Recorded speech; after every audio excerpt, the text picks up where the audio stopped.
All right, our next question is a long one, so if you're ready, you're going to need to pay attention. Take notes, please. You're going to have a minute to answer the following.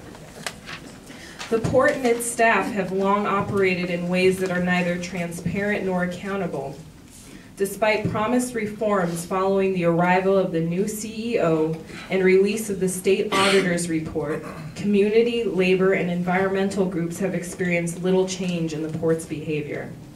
There are documented cases where port staff have withheld key public documents from commissioners and the public, changed meeting times and agendas to block public input, and misrepresented information to the commission.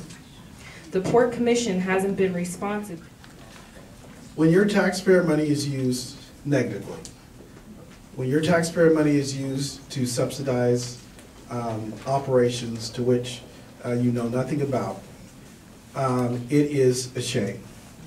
So one of the things I would suggest you do is elect someone who absolutely believes that the commission ought to be independent of the staff. That is the way it's designed. You elect the board of directors, and the board of directors are supposed to direct the CEO's direction on a daily basis. That's the rules. That's how it's supposed to go. The problem is when you elect individuals who don't see it that way, particularly in relation to where they're getting their money to run their campaigns, you're not going to have an independent staff. That's right.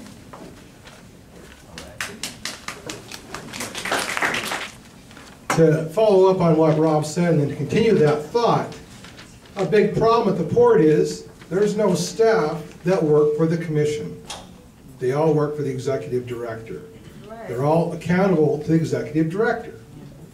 The commission needs to create a couple research analysts to get their questions answered. You've got a part-time commission at the Port of Seattle.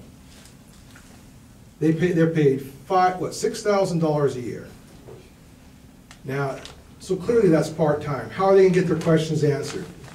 They need full-time researchers, like the state legislature has. That's what I was used to at the state legislature. That's how a part-time system works. We have professional paid research analysts who get those questions asked and answered. And so then the elected officials of the public can make a decision based on facts.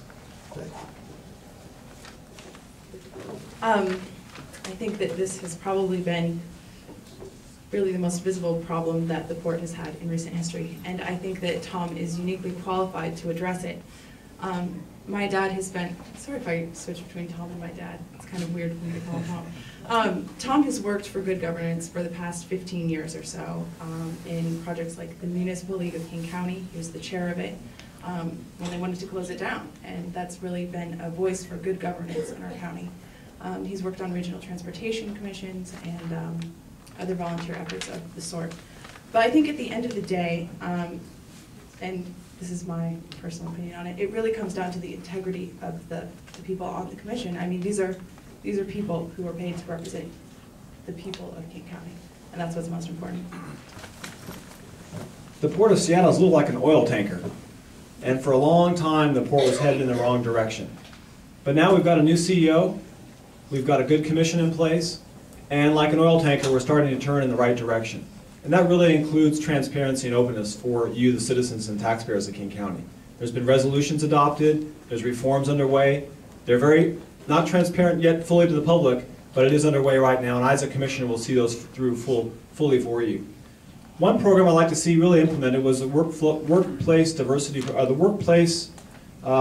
just look at my little notes here, responsibility program, which is currently not implemented yet, but this is an umbrella compliance, ethics, training, safety program at the port, which will really allow all employees, when they sign up at the Port of Seattle, to have one place, one-stop shop for all of their understanding of the rules and regulations which they need to adopt by. And that'll lead to more transparency. One more question from me, and then we'd like questions from the audience. So if you have questions for these port commissioner candidates, please hold them up in the air now so that Jamil can collect those from you. My last question. The Port of Seattle owns a large amount of real estate that could be developed. We welcome economic growth and development as long as new businesses adopt standards that are friendly to the community and to working families. As an elected official, you will deal quite often with businesses seeking to develop or expand in our community. What standards or conditions do you believe are appropriate for a public entity like the Port to impose on businesses in terms of employment, public health, environmental impact, and the right of workers to form a union without employer interference or intimidation? We're going to start with Max. You're really going to ask the union guy that question first? Well, clearly, we need to ensure working wage jobs, family wage jobs. That's not just a euphemism. When I was a legislator, we tried to create $10 an hour jobs. We found out those weren't enough pay, and it was hard to create those. One of the problems we have at the Port, we don't retain the good jobs we have. And we got to be sure when we bring a new operation, new development is, we demand a high level of wages, a high level of benefits, one that a family can support itself on.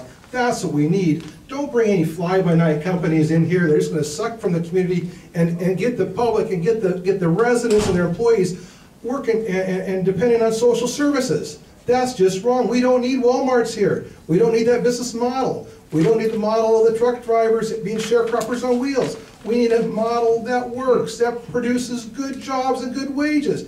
That's what we need. We need the right.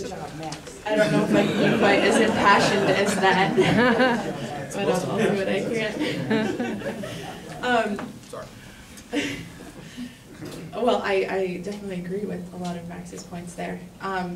Not being a union member myself, I'm going to try focusing more on the good neighbor policy that the Port should employ. The Port is a huge thing. If you think about the airport, that noise footprint, if you think about Harbor Island, the cruise ship terminals, there's a lot of activity going on there that is making big impacts on those neighborhoods.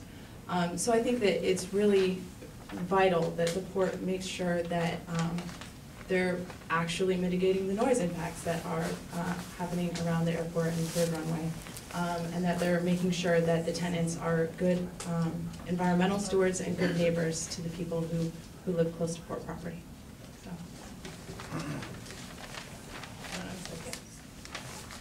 Is Brother Nolan here? Stacy Nolan is still? Okay. Well, I think we've got a good example for this, and if you look at my website, Rob for Port, I laid out, since coming back from Obama, a green collar jobs program that does three things. That encourages small business expansion and apprenticeship opportunities, that looks at an opportunity for us to mitigate our environmental impacts to which to do that. That means to reduce our carbon footprint, bring people through the training and the trades program to which to do that, to learn those new skills, and as Van Jones says, do the work that needs to be done. I know the Republicans are recording me talking about Van Jones, so they can take that to their radio airwaves as well. Because I'm standing up for that brother. What happened to him? What happened to him? They're doing it to me. And finally, what we'll be able to do is we'll be able to reduce by 40% in some cases the cost of energy use for our businesses. It's a great three-way opportunity. You don't have to do a bottom line that just simply deals with balancing the balance sheet. There's environmental concerns and community concerns that are needed. Tay and the board of the Port Commission have adopted the notion of making the Port of Seattle the cleanest. Tay and the board of the Port Commission have adopted the notion of making the Port of Seattle the cleanest and greenest port in North America. And I, as a commissioner, will fully adopt that as my mantra as well, and attract businesses here that are focused on the triple bottom line. Because we all share the concern for the environment, we share the concern for noise pollution, but we also share the concern for growing jobs here in King County. The Port of Seattle is, again, our international gateway to the world, a driver of enormous opportunity for us with the rising Asia. And we need to focus on providing the opportunity for companies to want to locate here that want to help grow jobs during this very difficult recessionary time. And I look forward to applying my international business background to be an advocate for you to find triple bottom line